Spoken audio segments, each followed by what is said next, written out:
Which service, please? Police, fire, or ambulance? Oh, police! Police! There's been a murder!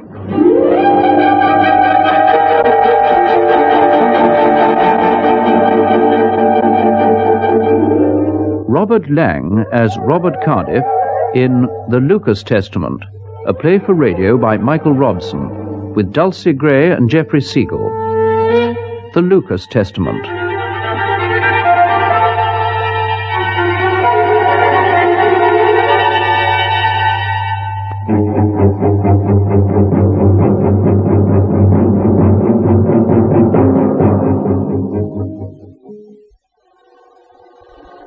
You're very prompt, Mr. Cardiff. It's your time I'm encroaching on, sir. Nonsense. It's a pleasure, not an encroachment. Do sit down. Thank you. Wonderful view from these windows. I like a lot of trees, you know, and grass. Easier to manage. Would you like something to drink? You've come a long way. Not at the moment, thank you. Oh, perhaps a little later. Well, then, how can I help you? I must admit to being greatly intrigued by your letter. As I think I told you, I'm researching a book on Kenya before independence, and naturally, as I soon discovered, no book on East Africa would be complete without fairly extensive references to your brother. Raymond would be amused to hear you say so. When were you out there yourself, Mr. Lucas? I spent some fairly extensive holidays at Raymond's farm. And when I say farm, I'm talking about something like 30,000 acres. That was before the war, of course. He was doing some remarkable things, as you probably know. Yes, but what I'm anxious to do at the moment is to contact his widow. I was hoping you might be able to help. Oh, dear. Why, oh, dear? My brother's been dead for almost 40 years, Mr. Cardiff, so I don't suppose it can do any harm to tell you that his marriage was, from the family's point of view, an unfortunate one. None of us greatly cared for Claire. To the best of my knowledge, none of us has seen her since 1938, when Raymond was killed. If it's in the least embarrassing, I shan't take up any more of your time. Oh, the only embarrassment lies in the fact that I can't be of more help. No, after the accident, Claire stayed on in the Aberdares at the farm till the end of the war. Then she sold up and went to America. The last I heard, she was in Florida, but that's many years ago. There were no other near relatives? She had no one very close. And since 1938, I've been the sole survivor of the original Lucas family. Not a particularly useful one at that. But you see, colonial life never appealed to me as it did to Raymond. He had visions of a permanent white settlement out there. Perhaps it's just as well he didn't live to see independence. Yes, I see. And there's no way in which Mrs. Lucas can be contacted, you think? Oh, I expect so. I only told you I hadn't kept up with her. You see, my brother's estate and interests in East Africa were very considerable. When he died, there was a good deal of legal work to be done. His affairs, both here and in Kenya, were handled by a firm of London solicitors who at that time had branches in East and West Africa and heaven knows where else. They'll certainly have kept track of Claire's whereabouts. Do you recall their address in London? Certainly. They've acted for me on a number of occasions. Collison and Brimacombe of Chancery Lane. Collison and Brimacombe. Mr. Lucas, you've been extremely helpful. Oh, not at all. Only too glad.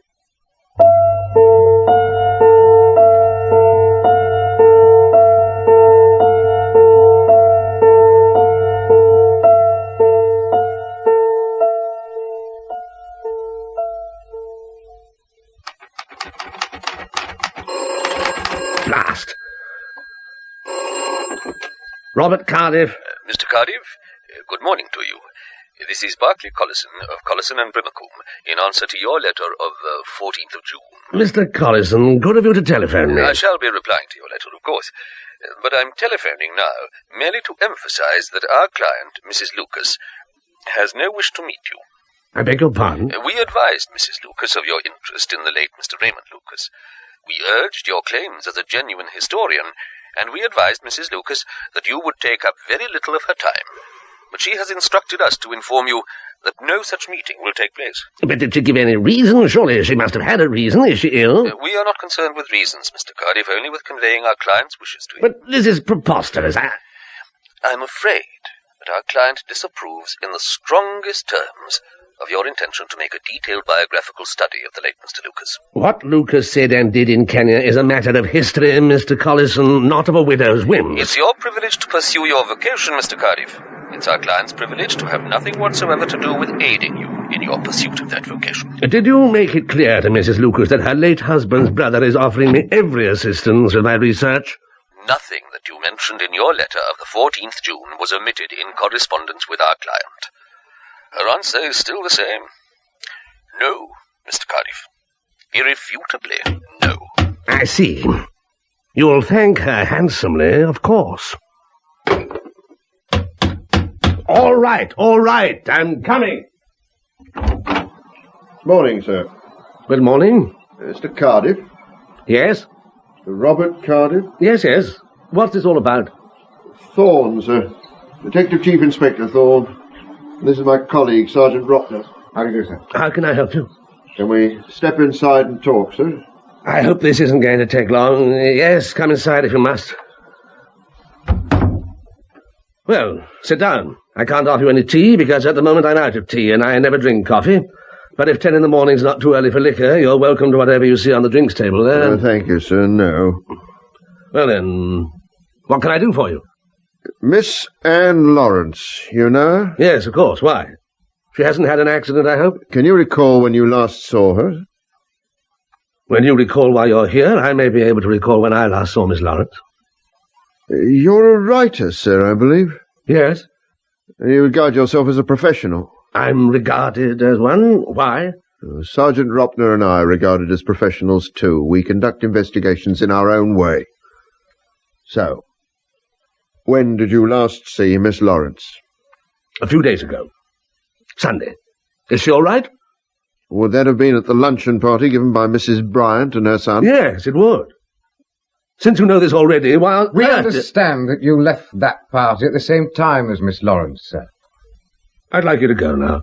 Sorry? I've no intention of wasting my time. If you can persuade me I'm not wasting my time, I'll go on with this interview. Otherwise, I have work to do. Are you always as recalcitrant as this, Mr. Cardiff, with police officers? Are you always as obtuse as this when you're dealing with members of the public? Miss Lawrence is dead. Are you persuaded now that we aren't wasting your time? If you'd told me that to begin with, we should all have got along a great deal better. You don't seem very surprised. About what? Miss Lawrence's death. When a senior detective arrives, I don't imagine it's a matter of stolen milk bottles that you're investigating. How did Anne die? We have reason to believe she was murdered.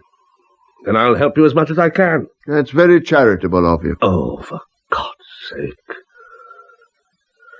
I last saw her at about 2:30 on Sunday afternoon when we left the Bryant's place.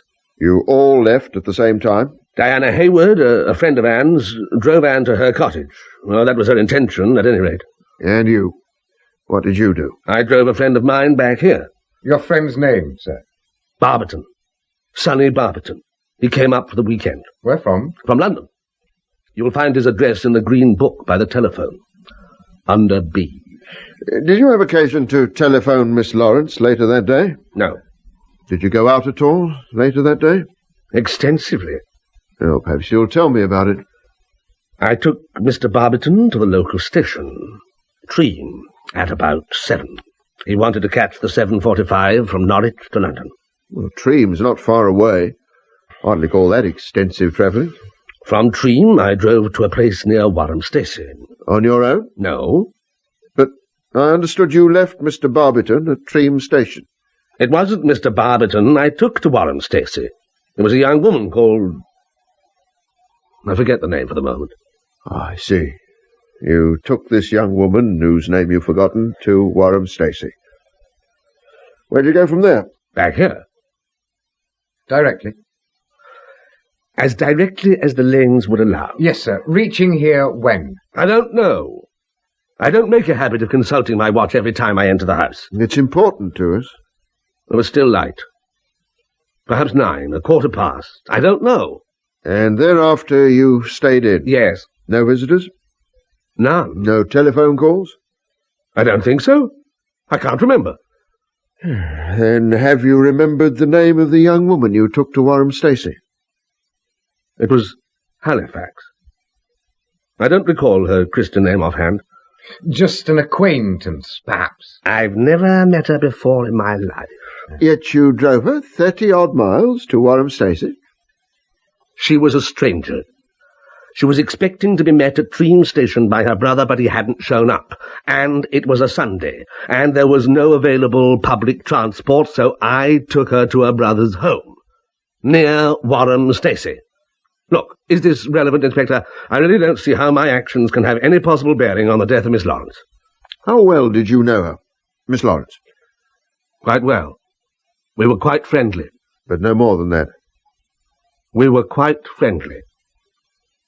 These personal details can be uncomfortable, sir. We realise that all too well. But since robbery can be ruled out as a motive for the murder, that seems to leave us with something more personal.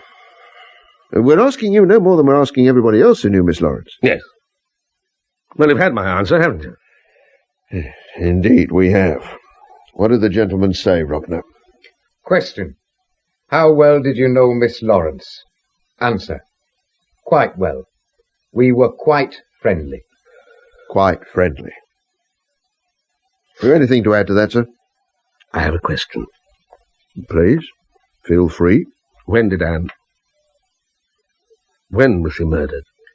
The time of death has been placed at between 7:30 and 9 on Sunday evening.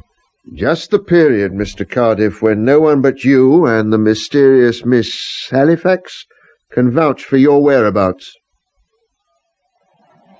I'm sorry that Collison was so emphatic and so negative. He was clearly only carrying out his instructions. I don't begin to understand Mrs. Lucas's attitude. Why should she be so opposed to a meeting with me? There's no question of my hunting for skeletons in her cupboard. Her husband led an enlightened and valuable life, and my only concern is to narrate it as fully as possible. There was talk of skeletons at one time, you know. Perhaps that would account for Claire's reticence. Of course, I knew there was an inquest, but... Oh, it was all gossip, of course, rumour, speculation... But it was quite unpleasant for a while. Will you have another glass of sherry? No, thank you. No, I'm lost. Forgive me, but I'm lost. It's all so long ago now that it's difficult to understand the lives that so many of the settlers led out there in pre-war days. What did the journalists call Kenya? A place in the sun for shady people. You see, Raymond was single, agreeable, very rich. I can't think how many hopeful mothers sent their daughters fluttering around him. Then along came Claire, 19 years old, and from what can only be described as a humdrum background. Within weeks, Raymond was utterly infatuated with her. Within months, they were married. He was 25 years her senior. Naturally, tongues wagged. But gossip really got underway when Raymond died on Mount Kenya.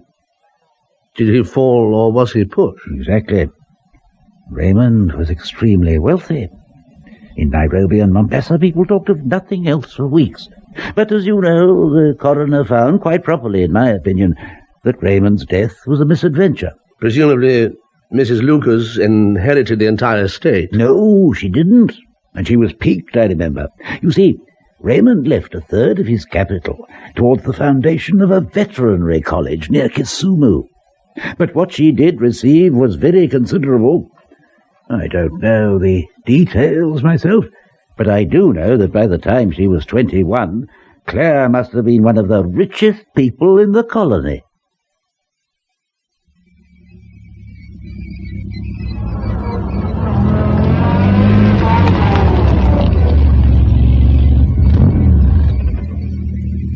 Afternoon, Mr. Cardiff.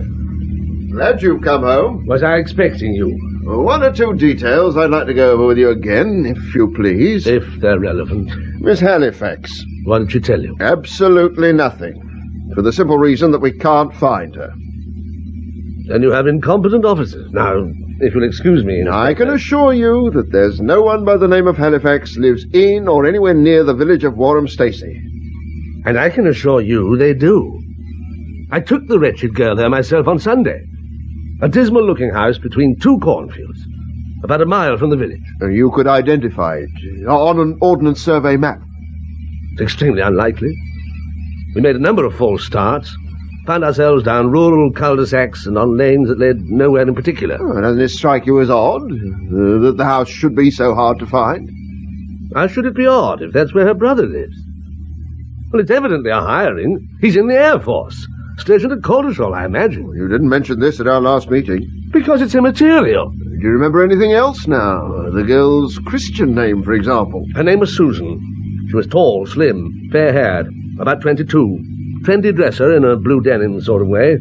By her accent, I should guess she came from south of the Thames. The historian's detail, amazing. Now, if that's all... But it isn't. My men have found no one of that name in that area. You're sure it was Halifax? Of course I'm sure. But if you care to try again with Churchill, Chamberlain, or Patricia, you're welcome. The girl had aliases. Thorne. I'm going in. Good day to you. Mr. Cardiff, there's my car full of petrol provided by public funds. I'm going to ask you to accompany me to Warham Stacey and identify this house.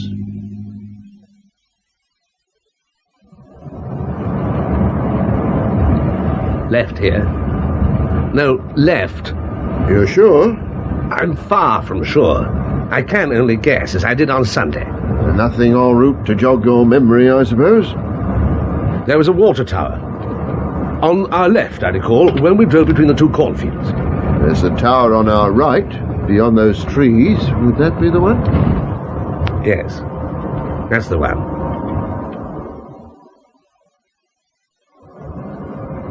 Yes, up here. Now, the house is in that spinney. That's why it was so difficult to find. And this is where you took Miss Halifax on Sunday evening? This is where I took her. Did you meet her brother, the airman? No, I stopped the car just about here. She got out, thanked me, and walked off up to the house. You didn't see her go in? I was busy, reversing down this ridiculous track, as you will have to do presently. There's no way of turning round unless you want to destroy a section of corn. I see. Well, let's go up, shall we? To the house. Come on. It really is a dreary, bloody house. Yes. Well, are you going to knock? No need. I have a key. You what? Coming inside. Is this some kind of a joke? Come on in.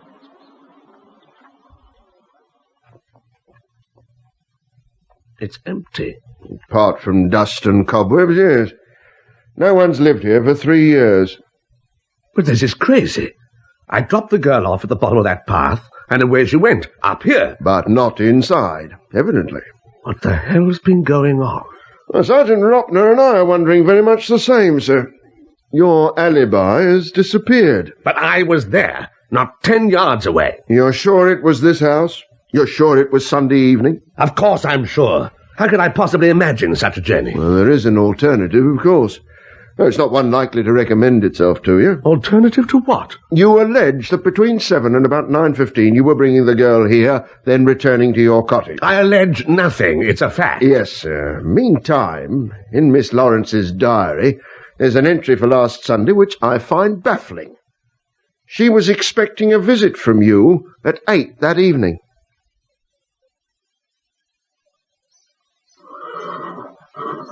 Miss Hayward? Yes? Can I have a word with you, miss? Detective Sergeant Ropner. Is it about Anne? Miss Lawrence, yes. Is that animal quite safe, miss? I think so. I'm taking him back to the stables. Is that all right? I'll walk along with you. Have you found out who did it? No, not yet. Oh, it's a dreadful thing. Dreadful. Who on earth could want to harm Anne? That's what we have to find out, miss. You last saw the lady when? Last Sunday, at the Bryant's lunch party. It was a very good lunch party. Mrs. Bryant's a wonderful hostess. And Anne was in great form. Poor Anne. I see. Then you drove Miss Lawrence to her cottage, Yes. Look, I've been over all this twice with your inspector.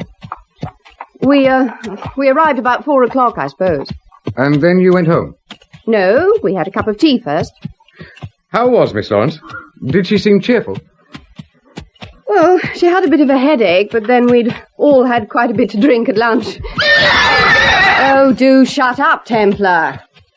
Did Miss Lawrence mention any plans she might have had for that evening? Not that I recall. She'd been working on a painting. I think she wanted to do something more to that. No mention of any visitors, then? No. I see. Now, when you left Mrs. Bryant's house, I understand Mr. Cardiff left at the same time with a Mr. Barbeton. That's right, Sonny Barbeton. Who lives in London. Yes. I'd never met him before, but Robert and the Bryants knew him well. And Miss Lawrence, did she know him? No. Now, I remember that because Robert introduced them to one another. Oh, Stanley, would you take Templar for me? Coming, miss. Come on, then, boy. What other men friends did Miss Lawrence have in North Norfolk, apart from Mr. Cardiff and Mr. Bryant? I'm sorry, miss. It may be very important. Well, she did see quite a lot of Alec. And Robert, too. And there's a man called Mike Foiliort who took her out now and again, if that's important. Foiliort? He wasn't at that luncheon party. No, he's a farmer, lives near Cly. I see. Did Miss Lawrence ever mention whether she had a preference for any of these gentlemen? She didn't talk a great deal about her private life. Not to me, at any rate. Well, then, did you observe that any of these three seemed to be keener on her than the others? I hardly know Mr. Foiliort. I couldn't possibly comment on him. I think Alec Bryant was fond of Anne. So was Robert in his way. In his way, miss? He didn't take her too seriously. He used to tease her, in fact. That's why she liked him, I think. So you're suggesting that Mr. Bryant was the more serious about her? Really, Sergeant... Ropner, miss. Sergeant Ropner, I've no idea. And I find all this rather gruesome, actually. We were all friends, and I'm not inclined to discuss my friends' degrees of affection one for another. Quite understand. Well, I think that'll be all. Thank you, Miss Hayward. Oh, you're off. I am. Goodbye. Sergeant Ropner? Yes? Have you and I met before? I think it extremely unlikely, miss. Wait a minute. Is your first name Ian?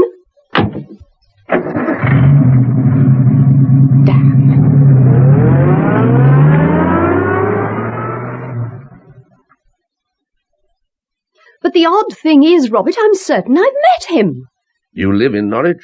He's based in Norwich. You've probably seen him out shopping or doing something equally unremarkable. But why should I be so sure his name's Ian? Diana, I've no idea, really.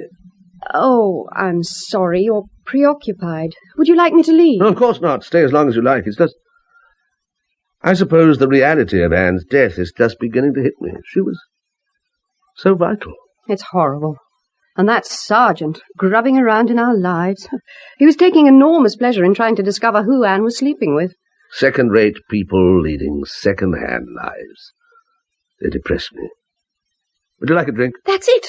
That's it. What is what? I'm sorry, but I've remembered where I saw that sergeant before. It must have been last year. I was coming out of the cinema one evening with my parents, and he came out of one of the other doors. Oh, he looked different off duty, almost a boy. Robert!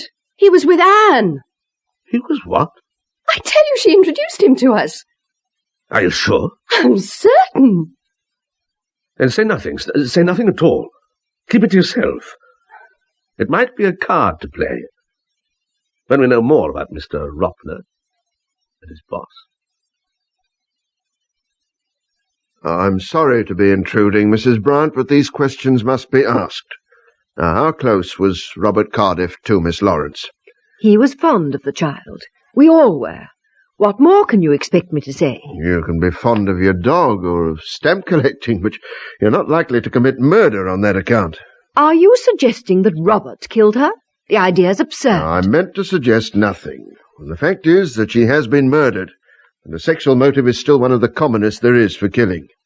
And in this case, we can rule out murder for gain or political reasons. I think you're completely wasting your time, Inspector.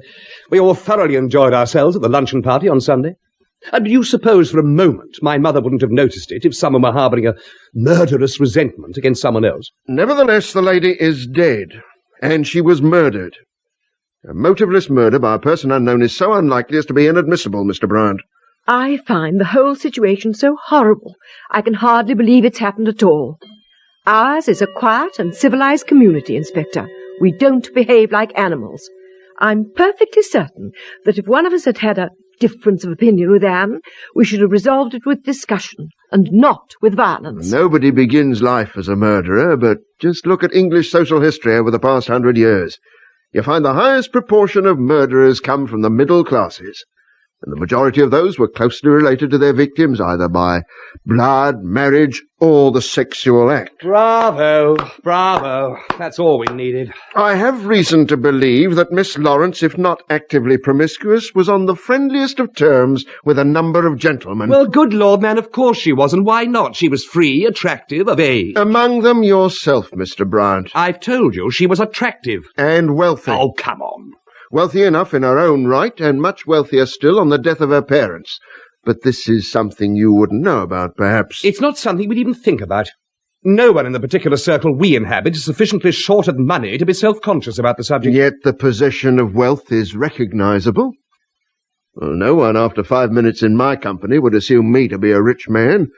No one after 5 minutes in this house would think of you and your mother as anything less than comfortably off. And the same, I can only infer, would hold good for Miss Lawrence. She was attractive, rich, and available. Now look, Inspector, any one of those attributes can make a girl the object of strong feelings. In combination, they prove to be fatal. So may I ask you, Mr. Bryant, to be more precise about your relationship with Miss Lawrence? I have been precise. I told you I was very fond of her. We all were, Inspector. Very fond. So you say, madam, yet someone has killed her. Has it occurred to you that we have no reason to lie? That we have far more reason to want her murderer caught than you have? I mean, to us, she was a very dear friend. To you, she's a corpse in a Norfolk cottage, and you're paid to find out who put her there. Do you know something, Mr. Bryant? I shall enjoy this case, this pedestrian grubbing amongst the underwear of the privileged, because I don't know when I've met a more wholehearted hostility to my every inquiry.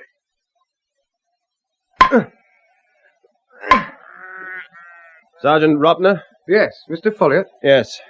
Do you mind if I carry on with this? The damn sheep have been straying, and this fence has to be repaired at once. No, you carry on, sir. Thank you. You made any progress? I'd like to think an arrest was imminent, but we've a long way to go yet, I'm afraid. What can I do for you anyway? You're a friend of Miss Lawrence's, sir. I wanted to marry her. Oh, really? Had you proposed to her, then? She knew how I felt about her. There was some sort of understanding between you. She understood I wanted to marry her. I understood she wouldn't make up her mind. This cause any ill feeling between you, sir? Difficulties, certainly, but not ill feeling. Difficulties? Surely it's obvious. She played the field, and you didn't like it, That's not an expression I care for.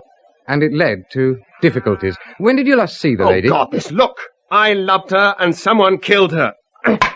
It's hard enough to carry on functioning as it is without this macabre rigmarole. I'm sorry, sir, but without more facts, we've nothing to go on. We need your assistance. Yes. All right. What did you ask of me? I've forgotten. When did you last see Miss Lawrence? I've been thinking about that. It must have been last Thursday. I went round to the cottage for drinks early evening. Was she cheerful? Not particularly, but I wasn't cheerful either. The difficulties? Yes. Was there anyone else she might have felt more positively about? Mr. Foiliort? She'd begun to see a chap called Alec Bryant quite a lot. Oh, yes? Well, I felt he wasn't serious about her. Whereas you were? I thought it was time she made a choice between us. And she didn't want to, It was never resolved. That's why we were both a bit jumpy. I didn't stay long. How were matters left, sir? I was going to give her a call sometime this week. Yes. Just the two of you at the cottage, I suppose? Of course. On your Thursday visit, apart from Mr. Bryant, did she refer to anyone else? Mr. Cardiff, for example? Why on earth should she? I understand he was quite fond of Miss Lawrence, too. No doubt. Everyone was. That was the trouble. Did you make any reference to the lunch party on the Sunday at Mrs. Bryant's house? No. I didn't know there was going to be a lunch party. In any case, Alec Bryant would never have invited me. There was a telephone call there. Oh? About what? She appeared to be confirming an appointment. Something about 8 o'clock on Sunday. This could be very important, sir. Can you remember exactly what it was she said? Well, just about what I told you. 8 o'clock Sunday, that's all. Any idea who she was talking to? No, the conversation was very short and I wasn't really paying attention. I see. So, last Thursday was the last time you saw her? Yes. You didn't, by any chance, call round a little before 8 on the Sunday evening to see just who Miss Lawrence's appointment was with? Look, I've told you twice already. Thursday was the last time I saw her. Mr. Foiliort, you were seen leaving Miss Lawrence's cottage at about 7:45 on Sunday evening, at a time when she could have just been murdered. Now, sir, shall we start again? We checked locally, Mr. Cardiff, and we checked with the Ministry of Defence. There's no Flight Sergeant Halifax at RAF Culshall. Indeed, there's no Flight Sergeant Halifax in the entire Royal Air Force. Well, I can't be held responsible for that. You don't seem surprised. But then you really do. Were you?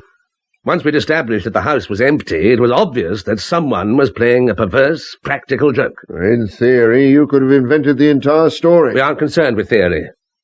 In the time I spent ferrying that irresponsible creature to Warham Stacey, a score of people must have seen my car. It isn't expensive, God knows, but it is fairly distinctive. Yeah, dark green Bondi Keep, yes. Yes, and in any case, why would I invent such an unlikely story in the first place when I knew it could be disproved so easily? I could just have said that once I dropped Sonny Barbeton at Stream Station, I came straight home and stayed home, on my own. There's a very good reason why that would have been a dangerous course. You're on the telephone. Isn't everyone? Friends or acquaintances could have rung continually during the entire time you were elsewhere, and you wouldn't have been here to speak to them. I'm getting very tired of all this, Inspector. However improbable it seems, I've told you the truth. And anyway, what possible reason could I have for wanting to murder Anne? I liked her enormously. I still find it hard to believe that she won't be coming through the front door with an armful of bluebells and an atrocious joke. I'm afraid this is ground that we'll have to cover again. What ground? Your relationship with Miss Lawrence. Oh, look! There was no robbery, and we found nothing in Miss Lawrence's bank statements or personal effects to suggest either that she was being blackmailed or practicing blackmail herself. This is ludicrous. Therefore, everything points to a sexual motive. You were involved with the young lady, and your alibi's non-existent. Now, the time's come for total honesty. Now, we can talk here, or we can talk down at the station, but I want the truth. Was she your mistress? We had been occasional lovers. What does that mean? We were lovers, in an intermittent kind of way, though not actively so for some little time. You're a widower. Did you have marriage in mind? No. Why not? You're free, you slept with her, she was attractive and wealthy. There's a ring of the tin chapel in everything you say. Are you going to answer me or not? How much of this is detection? And how much is prurience? I'm still waiting for an answer. We had good times together, Anne and I, but she liked a clear field of operations. She was too immature for marriage. But nevertheless, you made love to her. Now when? When was the last time? What a sad man you must be. Why are you so evasive? I didn't keep a score, Inspector. I didn't have a diary full of asterisks. Unless you're keeping a seraglio, you must have a reasonably accurate idea. When? I don't know. I really don't know. 3 or 4 months ago. I can't be more precise than that. What a pity. Because those asterisks would have been strictly pertinent. The post-mortem examination revealed that at the time of her death, Anne Lawrence was 3.5 months pregnant. He was difficult at first, was Foiliort. That fellow's got a very quick temper. But eventually, he admitted that he did visit Anne Lawrence's cottage on the Sunday evening. The devil he did. And what's his story? It's as I suspected, sir. Cup of tea, sir. Oh, thank you, Constable. Yes, well, what was it you suspected? When he knew the girl was expecting someone, he had to know who it was and what was going on. According to him, the girl was miserable and distracted, and none too pleased to have him turning up. But he claims She asked him if he knew anything at all about Alec Bryant's father, or any of his father's family. What's that supposed to mean? Foiliort says he has no more idea than we have. When he wanted to know why she was so interested, she fobbed him off and sent him packing. When? He thinks it was about 7:45. And where did he go from there? He says he drove back to the farm, but didn't want an evening inside on his own, so he motored off to the rough shoot he has, and pottered around there. Then he went back to the farm, he says, about 9:40. His housekeeper was back by then from a day off, and he had a cup of coffee with her. You checked? Oh, yes. She seemed a reliable woman. But for the crucial 2 hours, he has no witnesses. Yeah, he doesn't seem to think so. And he was very stroppy when I asked him. Well, they all are in this case. Any word from London, sir? Oh, far from helpful. They asked this Barbeton character if there was anyone else at Tream Station that Sunday evening, apart from himself and Cardiff, and he seemed to recall there was a young woman, but he couldn't describe her or what she was wearing because he was more interested in catching his train. It's beginning to look like a conspiracy of confusion, isn't it? I mean, Cardiff, Bryant and Foiliort. All of them involved with a girl, and none of them with an alibi worth a bent halfpenny. Cardiff has a woman who doesn't exist, Foiliort has 50 acres of rough country, and Bryant supposedly smashed out of his mind and in his own room all evening. Suppose, though, they're all telling the truth. Oh, they can't be, sir. There's no one else involved. We've established that, surely. Have we? Aren't you jumping the gun, Ropner? So far, we've only concentrated on these 3 men. But we know that Anne Lawrence was promiscuous. She had 3 of them that we know of dancing to her tune, so why not 5 or 6 or a dozen? Do sit down, Inspector. But it's only fair to warn you that there's nothing more I can add. Sergeant Ropner's already questioned me, and if I'd thought of anything else, I should have been in touch with him immediately. There may still be matters which you think unimportant, Miss Hayward, that could help us considerably. Well, of course, I'll be glad to help in any way possible. Thank you. How long had you known Miss Lawrence? Oh, 6 or 7 years. We met at finishing school in Switzerland.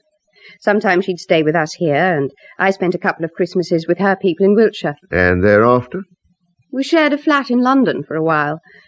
Both of us rather pretending we were out to find work. But I suppose we were very lazy. We didn't really need to. So you didn't? Well, nothing serious. Nothing permanent. And you both gave up London? We had our fingers burned. First love affairs that ended pretty disastrously. Well, most girls go through that phase when they try London life for the first time. Oh, do they indeed? But what led Miss Lawrence to buy the cottage near Blakeney? She was a very talented artist. She found the coast here interesting, so she bought the cottage. I see. That's one of her paintings over there. Striking, isn't it? Remarkable. How friendly were you with Miss Lawrence's circle on the coast? I'm not sure Mrs. Bryant, Alec Bryant, Robert Cardiff, Michael Foiliort. Oh, I know them, of course, all of them, but not terribly well. They were her friends rather than mine. Did she indicate a preference for any of the gentlemen we've mentioned? All I can tell you is that she seemed to be seeing more of Alec than the other 2 these last few weeks. But I don't think that necessarily meant anything. Why do you say that? I don't think poor Anne took her romances very seriously. Miss Hayward, I want you to think very carefully. Did Miss Lawrence ever show any interest in the subject of Mrs. Bryant's husband? Alec Bryant's father, I mean, or any of that family? Well, Miss Hayward? Is it necessary to go into something which was almost certainly malicious gossip? Anything that's malicious may have a bearing on the affair. You must realize that, surely. I chose my words carelessly. I meant stupid or ridiculous. It's all very embarrassing. Tell me. Well, not so long ago, a week or 2 perhaps, Anne told me she'd heard something unpleasant about the, well, how would you put it, the male Bryant line. Someone, she wouldn't tell me who, had implied there was a history of mental instability in the Bryant family. And this included Alec Bryant. Oh, it's so petty. It may be far from petty. Did Miss Lawrence ever discuss this with Mr. Bryant? She would never have dreamed of hurting his feelings like that. And why did she mention it to you? She regretted it the moment she had. She asked me to forget about it. Inspector, you aren't going to take any notice of a rumour like that? Only if it becomes relevant. And you may be sure I shan't divulge the source of my information.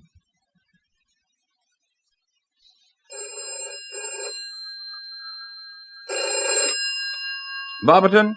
Sonny, it's Robert. Hello, old soldier. How's it going?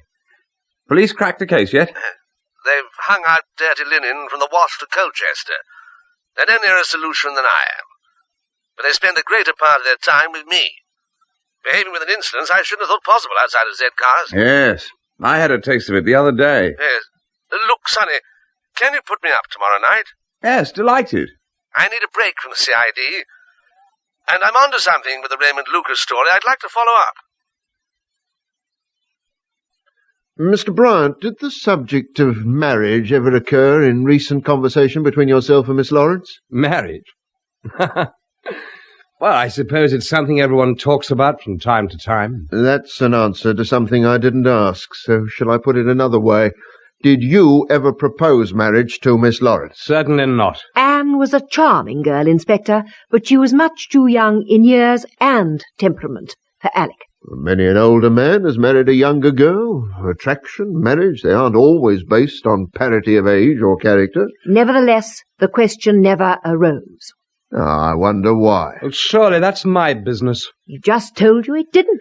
Mr. Cardiff advances as his reasons for not proposing to Miss Lawrence very much the same sort of argument you've used, Mrs. Bryant.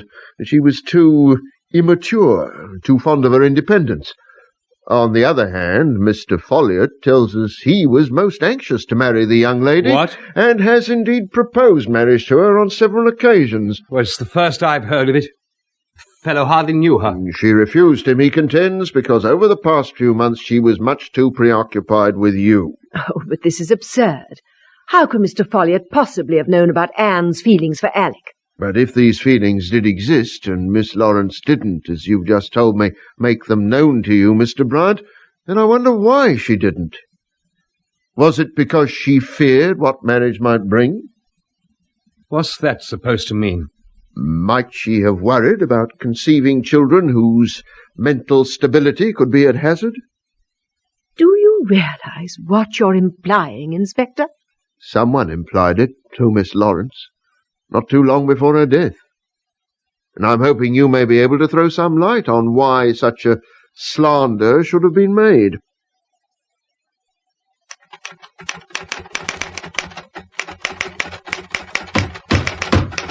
Last. Coming! Good evening, sir. Thorne, for God's sake, can't you go through life on your own? I was passing, sir. Seeing your lights on, I thought I'd take this opportunity of keeping you abreast of developments. Can't it wait? Your car, the dark green Bondi Keep. What about it? Can we talk inside, sir? Let's keep it brief, shall we? I hadn't read anything of yours, until this case began. We seem to have very little time for the pleasures of history. You're in a clear majority. However, having met you, having seen you in action, indeed having interrupted you at work on more than one occasion, I felt I owed it to us both to fetch a title off the shelf. Oh, yes. Indian Genesis. Remarkable work. I'm halfway through it now. Did you spend long out there researching it? About 6 months. Fascinating. I thought so. Yes, I envy you, the gift of fluent, vivid writing. If I didn't know you so well, I might suspect you of meaning that. You enjoy it, don't you? Tilting at the police. My car, Inspector. That's what you came about. Indeed. On the night of the murder, at about 8:45, a Bondi Keep, almost certainly a dark green Bondi Keep, was seen passing through Wiverton in this direction. And Wiverton, as we both know, lies midway between Miss Lawrence's cottage and this one. I didn't come through Wiverton that evening. When I left Warham Stacey, I took the main road to Cromer and came through Sheringham. Yet someone drove through Wiverton at 8:45 in a Bondi Keep. Then find out who it is, and we'll all rest easier in our beds. You had any further thoughts about the girl, Susan Halifax? I've had 100. All of them murderous. Murderous, Mr. Cardiff? Surely you must begin to appreciate the seriousness of your situation, sir. Now, by your own admission, you were intimate with Miss Lawrence between 3 and 4 months ago. We know that the lady was 3.5 months pregnant when she died. On the night of her death, according to her diary, you were expected at 8 o'clock. 3/4 of an hour later, a car exactly like yours was seen heading in this direction from her place. She was murdered sometime between 8 and 9, and so far all investigations into your alibi have drawn a blank. Are you here to arrest me? Were you expecting to be arrested? I'm giving you notice that I intend to go to London tomorrow. I may be there a couple of days. Now, if you have any objections, raise them now, and I'll instruct my solicitor to deal with you. Your trip, sir? To do with work? Certainly. Would you be seriously offended if I were to ask where you might be contacted, should I need to get in touch with you urgently?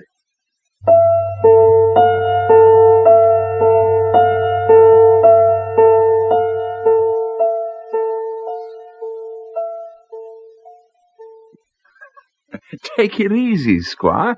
You've got to be imagining it. I don't find it as irresistibly amusing as you do, Sonny. I tell you the man's followed me from Norfolk. Ropner's shadowing me. Well, he's not going to get much joy of his work, then, is he? Aren't you seeing this ex-Kenya guy this evening? Yes, a man called Latimer. He was there for almost 30 years. Knew Raymond and Claire Lucas well, apparently, and he was on the hunting trip in the Aberdares when Lucas died. Where does he live, Latimer? Hammersmith. I said I'd call around 7. Well, then you'd better get a move on. It's 6:30 now. My God, so it is. Look, Sonny, I expect to be back around 9, okay? Okay by me, Captain. Cheers.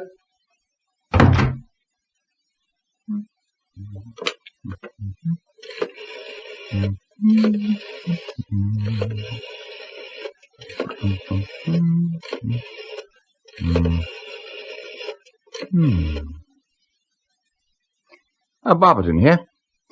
He's gone off to see the African contact.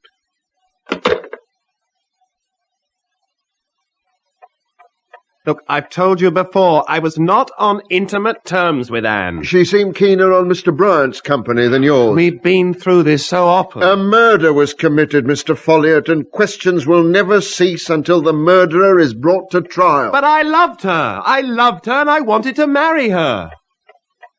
It's not uncommon, and I'm sure you'll agree with me, for people to destroy what they know they can never possess.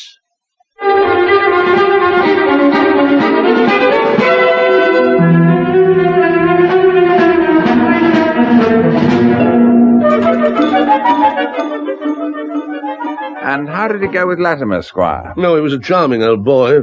Virtually everything he could tell me I knew already, but he remembers Claire, Raymond's wife, very well. According to him, she was very young, very beautiful, very sure of herself. But he has no idea where she is now? No, lost contact during the war. And her solicitors aren't giving anything away? Except her flat refusal to see me. But does it matter so very much? I mean, can't you cope without the silly old bag? She stands in the way of scholarship.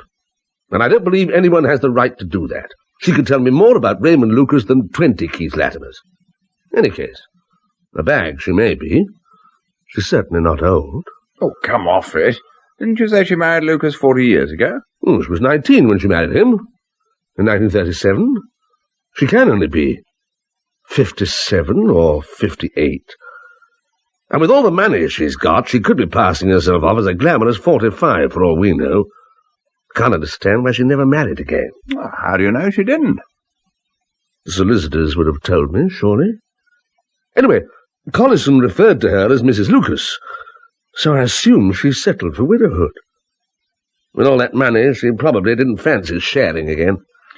So, where do you go from here? I have a very large whiskey and soda, I hope. My dear chap, of course, I'm sorry. What time is it, by the way? Almost 9. Now, would you mind horribly if we had the telly on for an hour? I'll tell you why. A chum of mine's produced a new series for ITV, and the first show goes out this evening. I said I'd look in and tell him what I thought. Fine by me, so long as the screen isn't crawling with cops. Right. And it's one of the larger whiskey and sodas. You have the right idea. There you go. Cheers. Cheers. These ads are amazing, aren't they? This mate of mine was telling me that with what they spend on a 30-second commercial, they could make 2 full-length drama productions. Yes, I suppose it's not so difficult. Fresh and fragrant. Sonny, that girl. What? There, on the box. Oh, damn, she's gone. Well, what about her? Not just. It was Susan Halifax, the girl I drove to Wareham Stacey the night Anne was killed. And you think the young lady will be in this year's edition? She may be. I hope so. But you don't know her name? I know her as Susan Halifax, but I don't think she'd use it professionally. Then you'd better start with this section. Juvenile and juvenile character. You'll just have to work your way through until you find her photograph. Thank you. You've been very kind.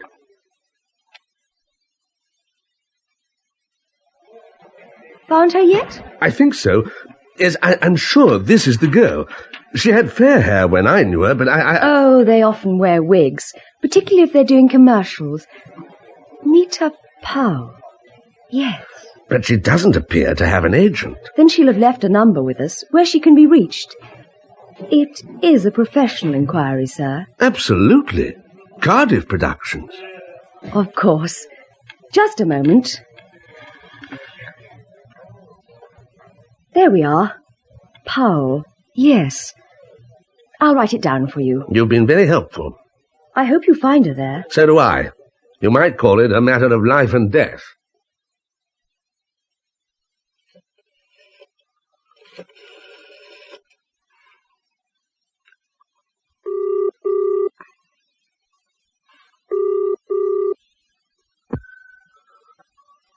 Tom Cairns? Oh, have I the right number? I'm trying to get in touch with Nita Powell. It's urgent.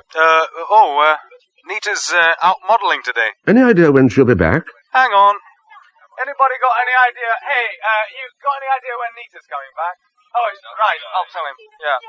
Hello? Hello. Round about 7:30. There's a party here starting early. She's expected back for that. I see. Would you give her a message for me? Yeah, if I can remember it. It's most urgent. Would you tell her a James Brown will be calling around 8? I'm the friend of a very old friend of hers. What? I'll explain when I see her. Yes, it's imperative she be there. James Brown. Right. Okay. That's right. Oh, can I just check I've got the address right? Yeah, it's 14 Buckingham Place, Battersea, okay? Thank you. Coming!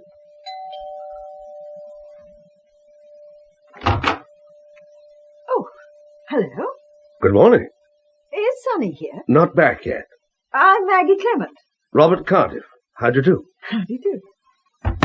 I called to see if Sonny was free to come out to lunch. We do, drop in on each other like this. It's quite a habit. But as you're here... No, please don't go. I'm sure he'd be delighted to lunch with you. I'm just an old friend he's put up for the night. I'm going out again in a moment, so I won't be intruding. You did say Robert Cardiff. Then you're the... I know about you. You're caught up in this dreadful Norfolk business. Is it very bad? No, it's not exactly good. Oh, I'm sorry. How's Alec taking it all? Alec? You know Alec? Yes, indeed. We were bright young things together centuries ago at Cambridge. Sonny, Alec and I. Then where's Sonny been hiding you all this time? Oh, town and country don't mix in Sonny's book. He visits you and Alec and reports back from the front line, as it were. But what? He's amazingly reticent, is Sonny. You know, I think he has talked about you, but all I know for sure is you're a journalist. I don't know if you're married. I used to be. It lasted all of a year. Sorry. No need. What defeats me is why Alec never married. Yeah. He's got it all, hasn't he? Looks, brains, charm, money, and yet nothing doing. I remember there was some ridiculous canard about a clandestine marriage once, though. Alec, you mean? Oh, the whole thing was so daft. What happened was that after taking the second part of our tripod, Alec suggested that a bunch of us, including Sonny and myself, should go on one last jaunt together in the south of France, a kind of golden farewell to Cambridge. And it was fun, too. Oh, sure it was. But after about 6 weeks, most of us realized we'd work to find reality to face sooner or later. A terrible point. It was round about this time, when we were all beating up San Rafael, that the rumour of Alec's secret marriage began. Really? It was a nonsense, of course, just part of the whole zany frivolity. I can see by the look on your face that you'd have strongly disapproved. Certainly I should. If only because I didn't have the chance to do that sort of thing myself. I was lumbered as a reservist, going out to Cyprus and the Middle East and shouting at Colonel Nasser. Dear. Not that it did much good. No, indeed. Hello? Oh, Sonny. Sorry if I'm interrupting something. Shall I come back another time? It's Nita. Nita Powell. Yeah, well, I had to. Now, listen. Listen. Cardiff's found me, and he's coming round this evening, around 8. Well, of course I'm getting out. But it'll be expensive. Unless you want me to talk to him. So I move? Right, then, it's 1,000. Before 8, or I'm staying put.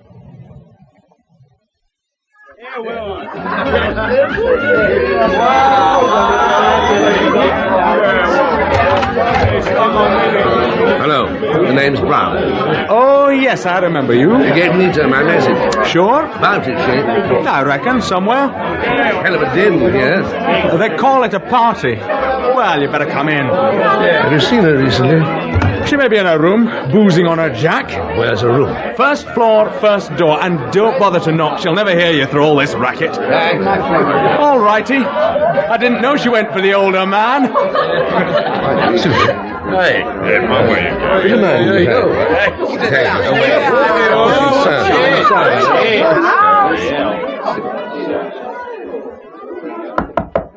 Nita, it's Robert Cardiff.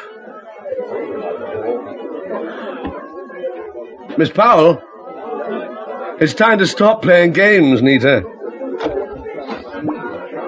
Oh, my God. Oh, my God.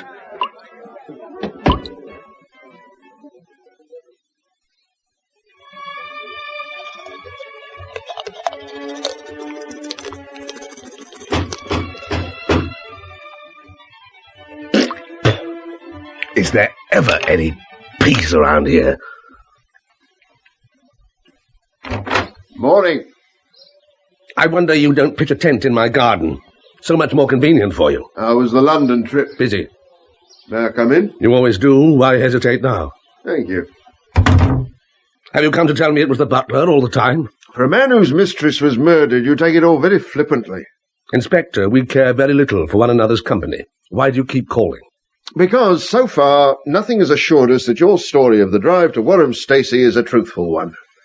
On the other hand, circumstantial evidence pointing to a visit by you to Miss Lawrence's cottage is still very strong. The diary entry in particular? Just so. Clearly, I can't deny there was an entry, since you made so much of it.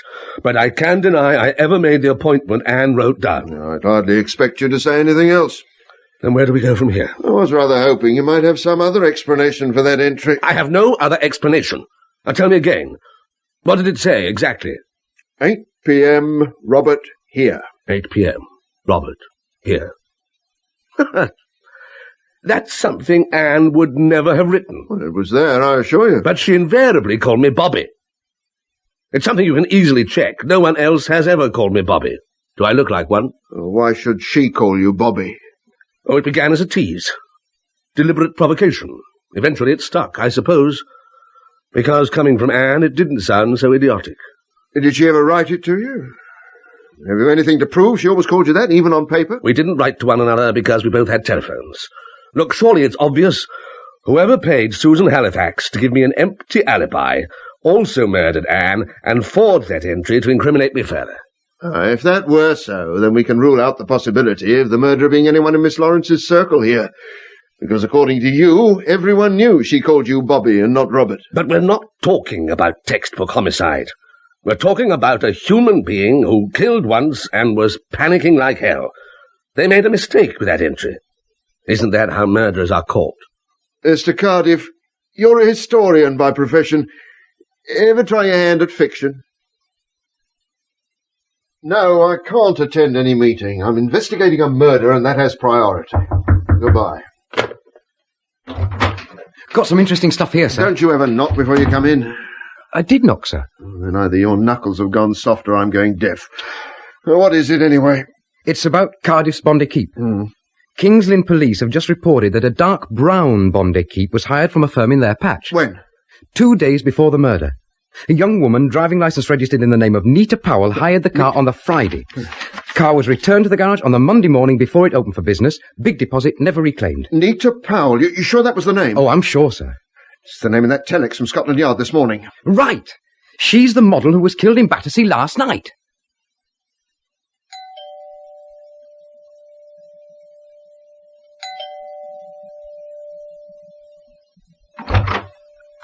Mr. Barbeton? Yes? Sergeant Ropner, sir, Norfolk CID. Can I have a word? Yes, of course. Come in. You're a friend of Mr. Robert Cardiff, sir? I am, yes. He spent the night before last here? Yes. But... when did he arrive? About 6 o'clock, I suppose. Did he go out again that night? Or yesterday evening? Look, what's all this about? I'd be obliged if you'd just answer the questions, sir. Yes, I went to see her. It was the first real breakthrough I'd had. I intended to march her straight off to the nearest police station and see she made a statement about the stunt she pulled on me that Sunday. But when you found she wasn't willing, you killed her. I didn't kill her. I went out to her room on the first floor. The place was screaming with noise. There was a party going on. I knocked, got no reply, opened the door, called her name. She was in the bath. She wasn't a pretty sight. There was nothing anyone could do for her, so I came away. Why didn't you call the police? Well, that's the first thing you should have done. And get arrested on the spot? Who believed me? Who's to believe you now? We found no weapon as yet, but... And no motive where I'm concerned. No, try this for size. You got the girl to give you a false alibi, but then you had second thoughts. Oh. You got scared. You didn't want her questioned by the police in case she got frightened and told the truth, so you kept her hidden. Then she discovered she was covering for a murderer, contacted you and asked for more money. You went round last night and killed her to keep her mouth shut. Oh, come off it, Thorne. Would I have staged all that nonsense about the TV ad in front of Sonny Barbeton? Would I have made myself known to the Spotlight offices when I had the girl's real identity and address all the time? Would I have gone round there and had that Scots fellow recognise me if I was going to kill her? I needed the girl alive. But you gave Cairns a false name. You called yourself Brown. He's testified to that. Just a minute, Ropner. You were so concerned with implicating me in Anne's murder that you followed me to London. I gave you the slip, and now you're covering for your own incompetence. What are you talking about? Sergeant Ropner's been here all the time, checking on your alibi. Ask him. Ask him to prove it. And ask him what he's doing working on this case without declaring his interest. He knew Anne Lawrence. He'd been around with her just like the rest of us.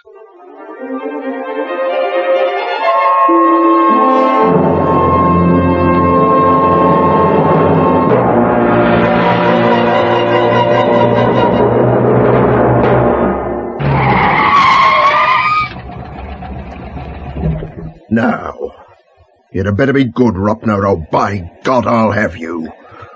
Was there any truth in what Cardiff said? Were you having an affair with that girl? I saw her occasionally. What does that mean? I met her in a pub in Blakeney one night. We were both a bit plastered. She learned I was a detective and found it all very amusing. Very butch. I suppose I fell for her. When was this? Last summer. I have a dinghy there. Well, you know I have. For God's sake, sir, I had nothing to do with her death. Were you having an affair with her? I was a novelty at first, I suppose.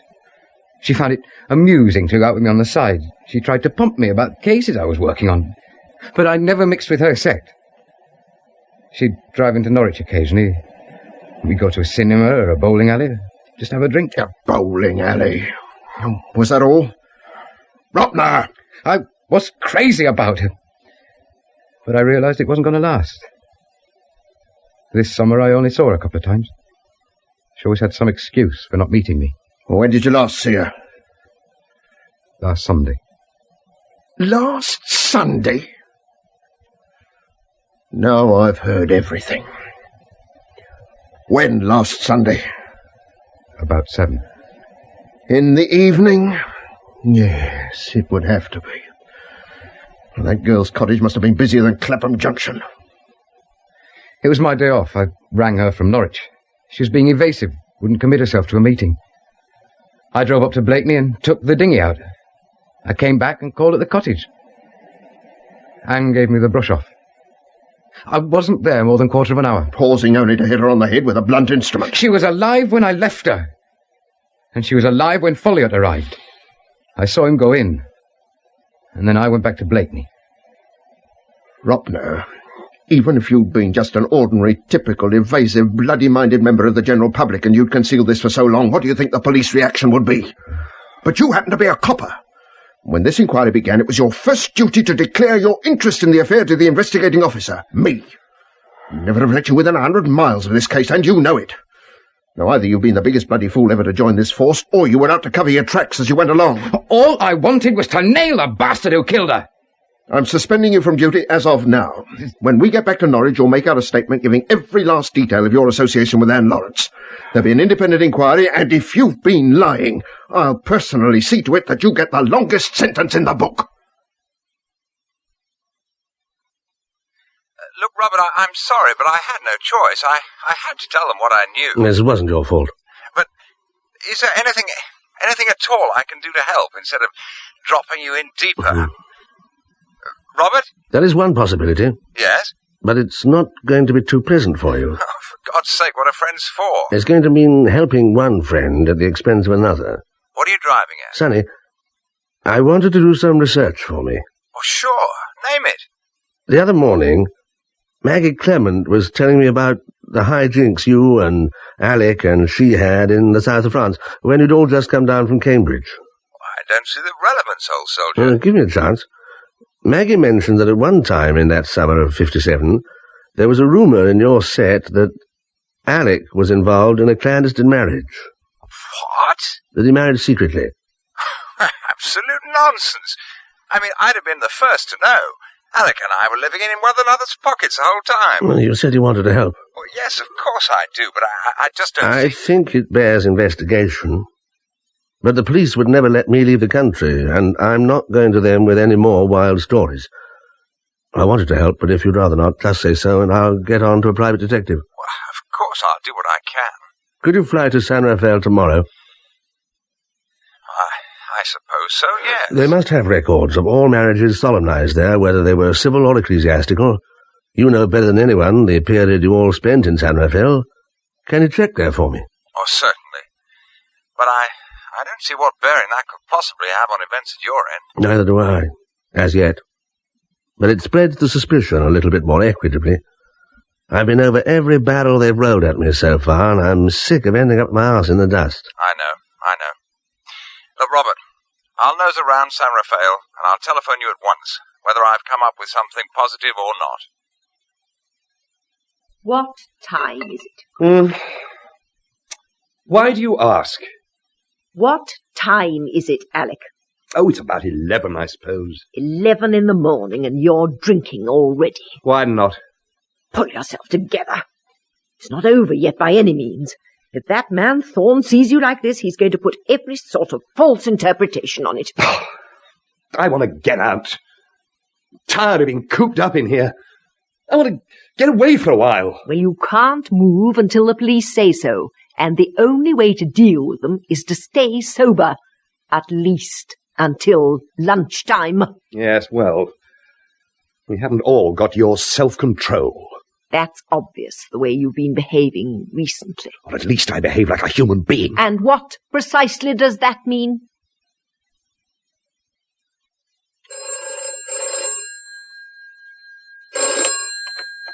Cardiff. Robert, it's Sonny. Where are you speaking from? A little place called Everancourt, not far from San Rafael. You moved fast. The news isn't good, Robert, I'm afraid. Oh. I've been through all the records for the entire department for 1957. Alec didn't get married. I'm sorry. You're sure? There's no chance of it. The system's pretty well foolproof. I'm sorry, matey. Well, it was a shot in the dark. Thanks for trying. When are you getting back? Well, tonight, I hope. Keep in touch, won't you? Surely. Bye now. Bye.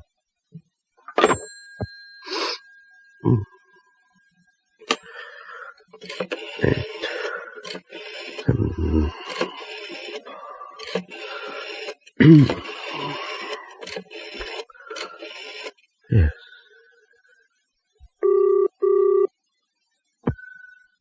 Tribune International. Mrs. Clement, please. Speaking. Maggie, it's Robert Cardiff. Robert! Hello. What can I do for you? Something rather urgent. Of course. Will you find out if it's possible for someone in Evrancourt, it's a tiny village near San Rafael, to dial direct to me here in Norfolk without having to go through the operator? Mr. Foiliort? Yes? I understand you were in London on Saturday. Yes, I came back on Sunday morning. Why? I'm going to have to ask you to account for your movements between 6 and 10 on Saturday evening. What the hell's it got to do with you? A girl was murdered in London on Saturday evening, sir, and her death is closely connected, we believe, with the killing of Anne Lawrence. Now, will you answer my question?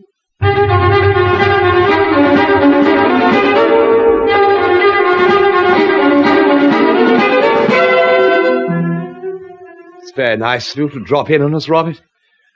What are you going to drink? I don't want to drink, Alec. I want to talk to you. Is your mother about? She's in her room. Shall I get her? Better leave her where she is. It's possible she wouldn't like what I've got to say. What on earth are you talking about? Alec, does she know about your wife? I what? In 1957, you contracted a civil marriage in San Rafael. Now, Sonny Barbeton knew about it, and he's been covering up for you. Now, why? Why didn't you want anyone to know? I haven't faintest idea what you're talking about. By tomorrow, the police will know all about this, but at the moment, the heat's on me, and I want it shifted. For God's sake, man, there's a murderer running loose, and unless we can clear ourselves, one of us could be in for a very rough time. You're mad. You're out of your mind. For God's sake, sober up and tell me the truth.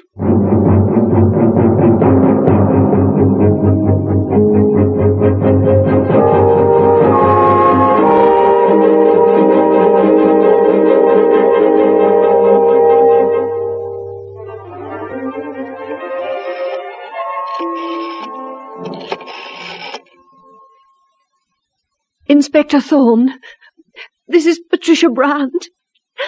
Alec has been murdered. Oh.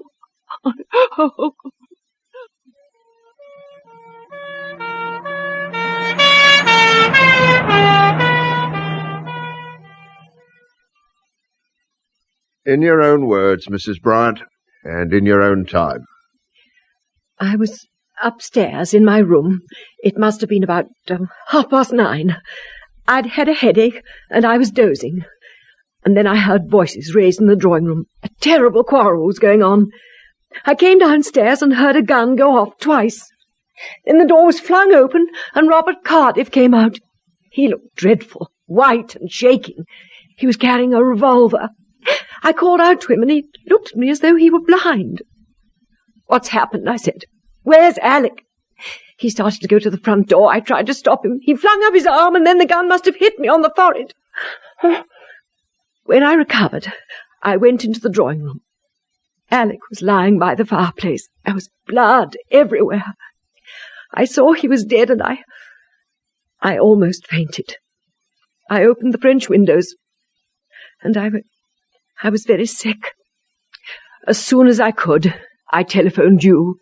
Mrs. Bryant, your call was timed at 10:04. Now, can you remember how long it was between your struggle with Cardiff and your making that call to me? I don't know. I really don't know. It could have been 5 minutes. It could have been half an hour. The moment your call was received, I sent a patrol to Cardiff's cottage. He wasn't there. Now, did he come here on foot or by car? Do you remember? Inspector, I don't know.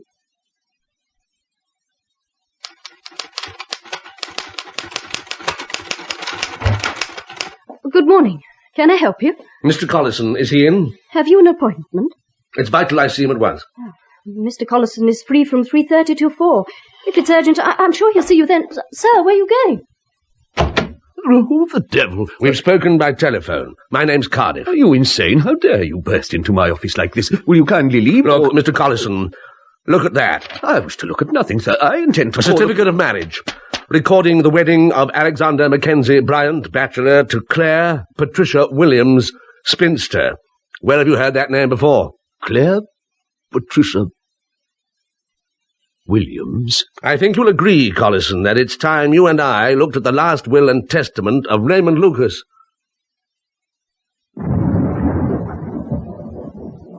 Have you found Robert Cardiff yet, Inspector? No, but we think he's in London. When he surfaces again, we'll see that he gives us every assistance. Every assistance? What does that mean? He killed Alec. You're going to arrest him, aren't you? Mrs. Bryant, there are a great many ambiguities in this case, but I am convinced of this. If Cardiff shot your son, he did so in self-defence. I don't understand what you're talking about. He killed Alec, and he attacked me. You know Mrs. Clement? Maggie Clement? Of course. That is, I know about her. She's a friend of Sonny Barbeton's. What has she got to do with all this? She's discovered, through a press colleague in France, that your son was secretly married in San Rafael in 1957. Alec married? I've never heard such nonsense. Mrs. Bryant, it's my belief that because of that marriage, your son was unable to marry Anne Lawrence. I believe your son killed Miss Lawrence because she was pregnant by him and was threatening to cause a scandal if he didn't marry her. How dare you, I believe Inspector? that he and Mr. Barbeton arranged the whole Susan Halifax episode to throw suspicion on Robert Cardiff. And I believe that when Susan Halifax, or Nita Powell, call her what you like, learned what she'd let herself in for, she asked for a considerable sum to keep her mouth shut. Blackmail, Mrs. Bryant. And, what's more, I believe that Mr. Barbeton visited her in Battersea and drowned her in her bath not 10 minutes before Cardiff arrived. You tell me these cruel and hideous things when poor Alec can never speak in his own defence. I'll tell you something else, Mrs. Bryant. When Cardiff came here with the information about your son's marriage, your son panicked and attempted to shoot him, hoping to claim self-defence against an apparently proven murderer, but that somehow Cardiff killed him instead. I can't take this, any of it. I knew Alec. I knew him, I tell you. He didn't. At the moment, it's immaterial what you think, Mrs. Bryant. Robert Cardiff is armed. He's been under intolerable strain for a week, and after what's happened here tonight between your son and him, he's in a dangerous state of mind. You're saying I could be in danger from him? I'm saying that we must accept that as a possibility. But don't worry. The house is well guarded. Yes, Sergeant, what is it? Sorry, sir, but this is important. I've had a call from Mid-Anglia Constabulary. Lightning's brought a tree down on the Newmarket Thetford Road and there's been a pile-up. 10 injured, 7 dead. One of the dead has been identified as Robert Cardiff. Robert? Oh, my God.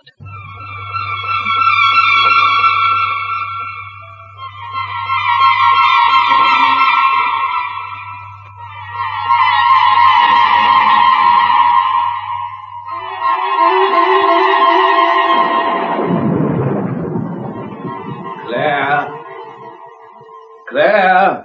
Who's that? Claire! Who is it? Claire! Is someone there? Hello, Claire. Who is it? Ow! Oh! Don't touch it. Leave the telephone alone. Robert! Move away. Don't point that gun at me. They said you were dead. The police said you were dead not half an hour ago. They jumped to so many false conclusions recently. Does one more matter very much? Robert, you look terrible. Let me call a doctor. No, thank you.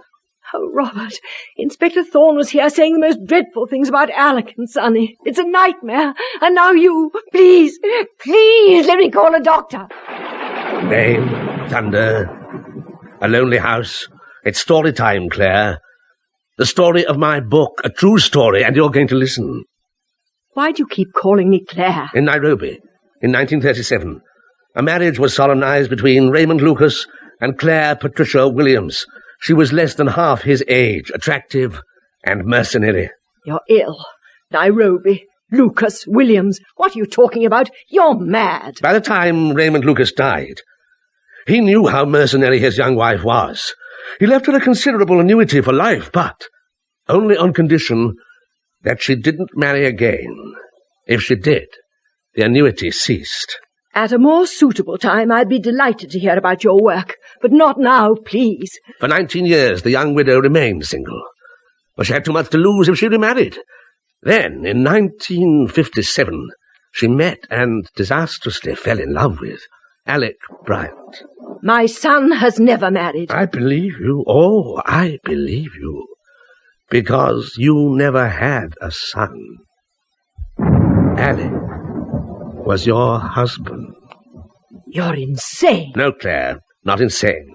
The police think I'm dead, but I'm not insane. There's no one within a mile of us to hear you scream.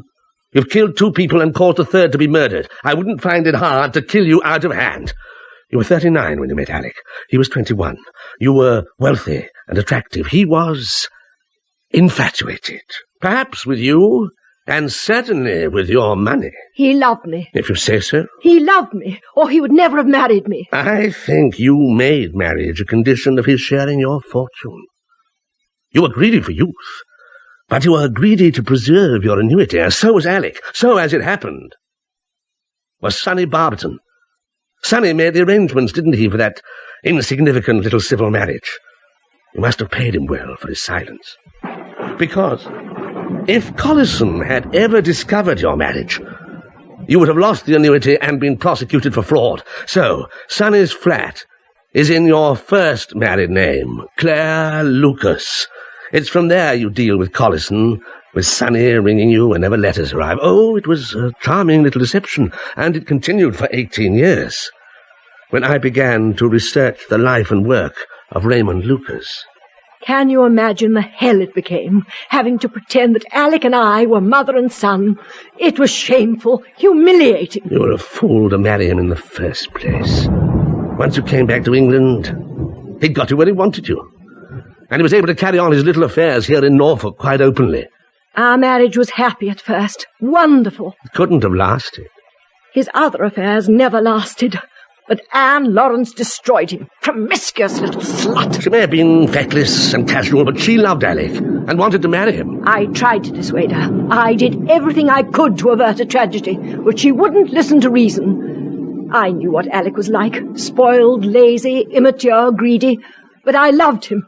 She couldn't take him from me. You told her there was insanity in the Bryant family. She worried about that because of her pregnancy. But Alec denied it, and you knew he would leave you for her because she too had money. And she also had youth. It must have been hard for you at first, but that gave you no right to kill her. Everything I valued was threatened. I couldn't stand by and let you and that slut ruin our lives. You hired Nita Powell. You killed Anne. You forged the entry in her diary. You bribed Sonny to kill Nita. And last night, after my row with Alec, when he realized what you'd done, you knew you'd lost him for good. He was going to the police, wasn't he? So you shot him and planted this gun in my garden before telephoning Thorne. Look, Robert, the police think Alec killed Anne and arranged Nita Powell's murder with Sonny. They think you shot Alec in self-defense. They want to exonerate you, so... Let them go on believing all that. You're a sensitive man. You've known the life I've led. You must have enough imagination to realize the hell I've endured with Alec these past few years. Of course what I did was unforgivable. We can't bring them back to life. Do you want to see me in jail for 20 years? What good would that do? Haven't I suffered enough? Are you trying to buy me off? If I were convicted, the whole Lucas fortune would go to a college in East Africa. Why shouldn't you have some of it? I'm talking about 10,000 a year, Robert. For life. No. I shall phone the police. Oh, you're hurt, aren't you? Let me look. Oh, there's a bruise on your forehead. Why don't you rest for a while? Let me get you a drink. What? Well, if you've got some brandy. No, give it me. I'll keep the gun. It's safer with me. It won't do, Claire. You can't get away with any more. Get up! Come on! Get up! Walk slowly across to the windows. It's no good. It won't work. Keep walking. Thorne warned me earlier you might be dangerous. You're crazy. It's too late for you now. The evidence is too strong. There is no evidence against me, except what you might give. Open the windows. Go on, open them! I'm giving you one last chance.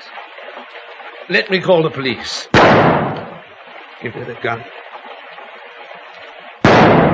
Give it to me. Keep away from me. How can you kill a man who's already dead?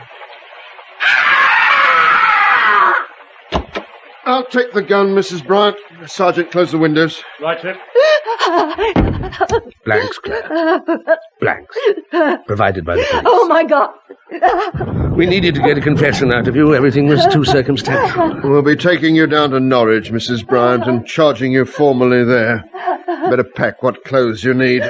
When you've been charged, you can telephone your solicitor. My solicitor?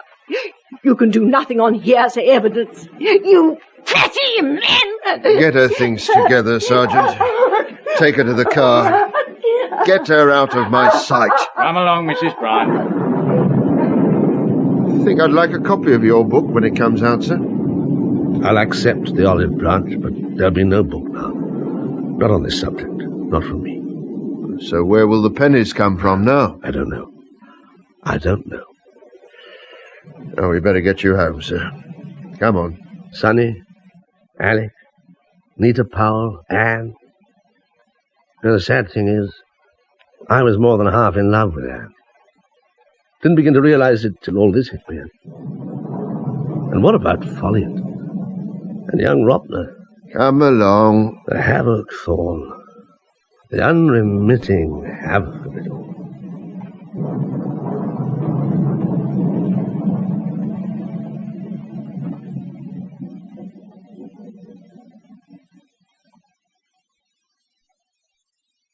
In The Lucas Testament by Michael Robson, Robert Cardiff was played by Robert Lang, Chief Inspector Thorne by Geoffrey Segal, Patricia Bryant by Dulcie Gray, Alec Bryant by John Rye, Sonny Barbeton by Basil Moss, Sergeant Ropner by Steve Hodson, Mike Foiliort by Sean Arnold, and Diana Hayward by Eva Haddon. Maddie Head played Maggie Clement, Denis McCarthy, Edgar Lucas, Michael Deacon, Barclay Collison, Rosalind Adams, Nita Powell. Other parts were played by Christopher Bidmead, Alison Gollings, Jelly Gratham, and Haydn Jones. The producer was John Cardy.